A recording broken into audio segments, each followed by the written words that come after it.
శీర్షిక జాబిలితో చెప్పొద్దు. రచన దాకరపు బాబూరావు గారు. తను నవ్వితే వెన్నెల ఒళ్ళు విరుచుకున్నట్లు హాయిగా ఉంటుందని జాబిలితో ఎంతమాత్రమో చెప్పొద్దు. తను మాట్లాడితే చంద్రకాంతి వర్షంలో ఉక్కిరి బిక్కిరి అయినట్లు ఉంటుందని దయచేసి ఆ రజనీకరుడితో మాట మాత్రమైనా చెప్పొద్దు.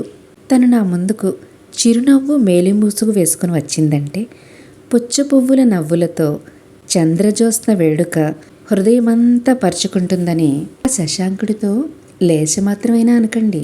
అంతెందుకు, తను అలా అలా నడిచి వస్తుంటే అమృత తరంగిణి వెల్లువెత్తినట్లే ఉంటుందని ఆ నెలరేడుతో రహస్యంగానైనా అనకండి. అయితే ఒక్క మాట చెప్పండి. తను అలిగితే యామిని తెరలమాటున దాగిన అమావాస్య కమ్మిన సోముడి మోముల తను ఉంటుందని, నా హృదయలోకమంతా దిగులులోగిలి అవుతుందని ఆ ఒక్క మాట చెప్పండి చాలు.